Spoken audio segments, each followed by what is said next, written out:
Right. What's your favourite sunset spot in Vietnam? Oh, in Hanoi. Yeah, on our lake in Tejo. Yeah, I've seen that. Yeah, it's beautiful, stunning up there. Yeah. I would say my place actually, because Really? I'm lucky to live by the river. Yep.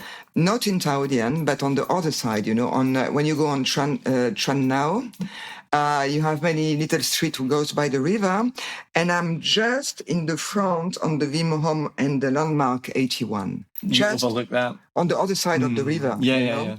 So don't give your address away, enough people. Oh no! No, I'm not going to. But I want to explain. By the river there, just in front of the landmark, and the Vinhom. You have the sunset. The sunset goes down, so you can see it between the tower, and things. I know exactly, because I work just on Chan now, and the sun, we can see the sunset at that time of day, and it's that's a good one. That's a really spectacular sunset spot. I love Da Nang sunsets, and also the island Phu Quoc. I know I'm not saying it right, but I think you're pretty close. Phu Quoc, I think. Phu Quoc, yeah, they say it different. Yeah, I just went there, and the sunsets were amazing there as well. Very beautiful. To be honest, actually, I enjoy so many sunsets on Twitter that I would say Vietnamese Twitter is a great place to enjoy a sunset. So it's a bit less exclusive to say Twitter. I guess probably from my apartment. I'm out in District 7. I'm very lucky that we don't have another building in our direct view, so we get some good sunsets from our apartment. And I especially appreciate them because my first couple of years living in Vietnam also had a balcony. And 1 meter, literally 1 meter away from the balcony was the next building. And so it used to be that if you were on the balcony, you could lean out, look straight up, you could see a small strip of blue sky. And I lived there for a couple of years. And so moving into a place where there wasn't a wall in front has kind of brought me a lot of joy. So that's probably where I enjoy the most sunsets. Nice. This is really tough because with the pollution, it's difficult for the sunset in the cities. But I think my ultimate place is Dalat, and I remember this very fondly because I made a trip out there and we got an opportunity to go horse riding in the hills/mountains, and along with the climate and the weather up there, actually, the sunset is gorgeous. I was in Dalat for Christmas, and beautiful up there. Mm-hmm, right. It's actually cold, sort of, there. Yeah, that was the best thing about it, was experiencing some weather. I struggle with this one. I don't think I'm too much of a sunset spot person, but I mean, I really like this bar, like when I first moved there. And it was Broma. So it's changed a lot since I first came to Vietnam, but that would probably be like one of my most favorite, just because it reminded me of a time of like first coming here, discovering rooftop bars in Vietnam in the middle of a really busy city on Nguyen. And it's just like, wow, like this, like, for me, that was like an awesome time in Vietnam. So, yeah. And on that street, Nguyen Hue, I'm probably butchering it, when you first came in 2013, that wouldn't have been finished, right? No, it wasn't finished. No, you could drive everywhere. And now, like, you can't drive anywhere on that street. Yeah. Oh, you could drive on that street when you first came here? Yeah, it was like 2 massive avenues. So, like, what you get in, like, District 7 and stuff, like, just 2, like, big-ass roads, right? Oh, wow. No, I just, like, go anywhere you want. Yeah. So they completely revamped it. So it was there when it was revamped and it turned into, like, a walking street, right? But, yeah, it was, like, typical Vietnamese traffic. You can do whatever you want. Yeah, because when we came in 2015, they were nearly finished it. And then when we came back in 2016, it was finished. So for anyone who doesn't know, it's just this massive flat boulevard that goes right through the middle of Saigon, and they use it for events. Like right now, they have the Flower Festival for Tet, and just a place you can go hang out, things like that. And Broma Bar looks over that. So yeah, that would have been completely different than when you went to Broma Bar then back in 2013.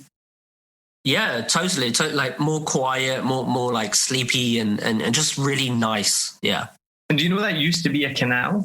It did? Yeah, apparently. Yeah, way back in the day, that was a canal that ran the length of that, and maybe a railway line as well, I think. I'm not sure. Anyway, talking about stuff I don't really know about, so let's move on. So, my old apartment in Hanoi, my roommate and I had this apartment, and it was 11 floors up, but where we lived, there was no, like, it was on the edge of the city, so there was nothing but mountains and fields that you can see, and the sunset would just set right perfectly.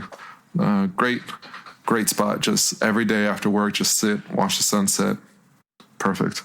Mountains, like you see the Tam Dao Mountains, Bavi Mountains in the background. It's nice. Nice.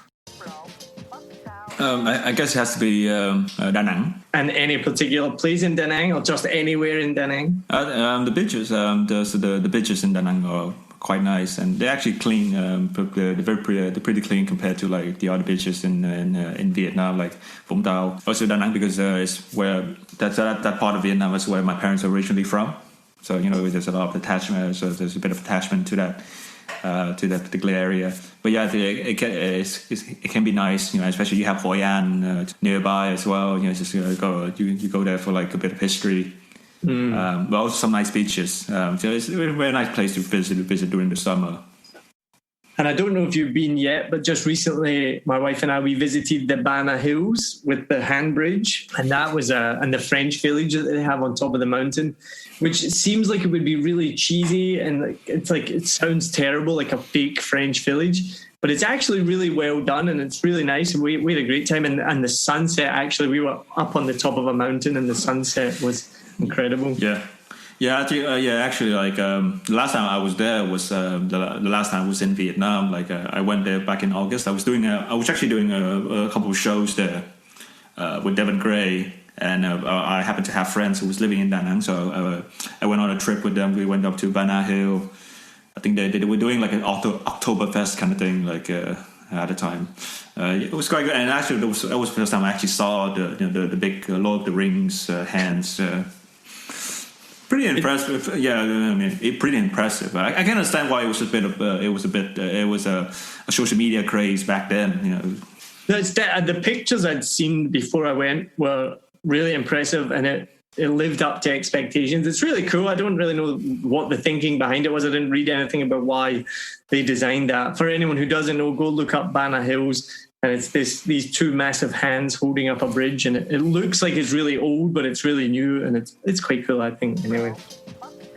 I've seen a lot of sunsets in Vietnam. I would say one of the most beautiful was in Phu Quoc.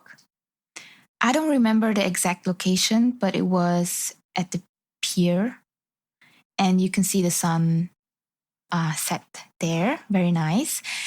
And in Saigon, I would recommend the Chill Deck, which is very nice. It's kind of hidden, but you get a very nice view over Landmark and Saigon Bridge. And actually, anything on that street, Nguyen Van Huong, it's developing so much, that one. So they have lots of bars, and you can just sit anywhere, even on a plastic chair, and have a nice view. I had like a great sunset in Phu Quoc at Episode Festival. That's at Sunset Sanato. It's on the west side, kind of like in the middle of the island. It's beautiful there. There's beautiful, but I went to Dalat 2 weeks ago, and they have incredible sunset. I think no one really knows about them, but they have a lot of coffee shops where it's epic. You see the mountains and you see the sun like so clear and red. It's beautiful. But I think with the Phu Quoc, Dalat, I think everywhere, like also in Saigon, they have dope sunsets. Oh, it's one of my favorite things about not just Vietnam, but Southeast Asia. When I first came here, it was like, wow. Because I think it's just, nearer the equator, it's just different here. It's redder, it's different colors. It's so just beautiful. Incredible. Yeah. Phu Quoc is more like red-orange. Saigon is sometimes super red. Depends on the pollution that day, actually. And Hanoi, I haven't really seen the suns. It's always very dusty, I think, because of this pollution too. That's very clear, the sunset. I would love to see a sunset in Sapa, actually. I haven't seen one there because I haven't really noticed it. But one thing that I've noticed is that Vietnamese people don't know the sunset map that much yet. I don't know why. They see it every day, or maybe they're used to it. But it's so beautiful here.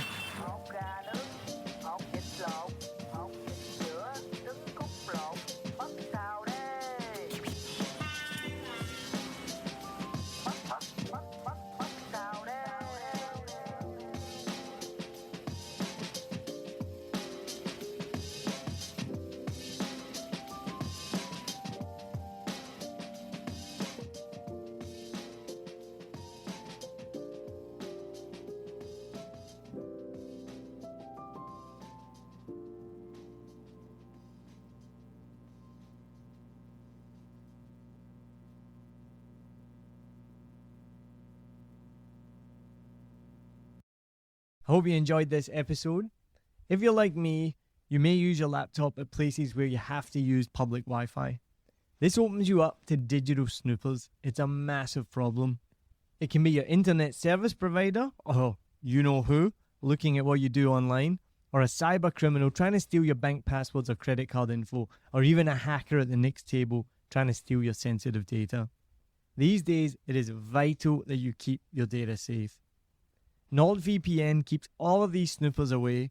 It makes your internet activity private, protects you from accessing dangerous websites that are phishing for your data, and lets you enjoy your favorite content securely, even while away from home.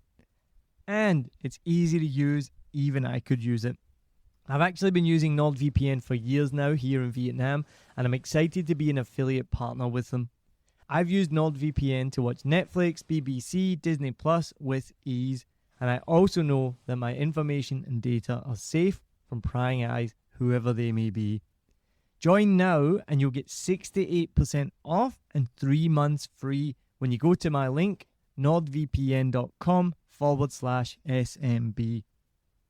Just again, for those hard of hearing, nordvpn.com/SMB. The link is also in the show notes. I know nobody checks them out, but go check that out and you can get the link from wherever you're listening to this podcast. As an affiliate partner, it also means that I will get a small commission when you sign up, but at no extra cost to you. So not only will you be getting a great deal through 7 Million Bikes, you get a great VPN and you'll be supporting 7 Million Bikes podcast. Stay safe online and enjoy the shows you love. Any questions, just let me know. You know how to get in touch with me. And thanks for listening to this show. Cheers.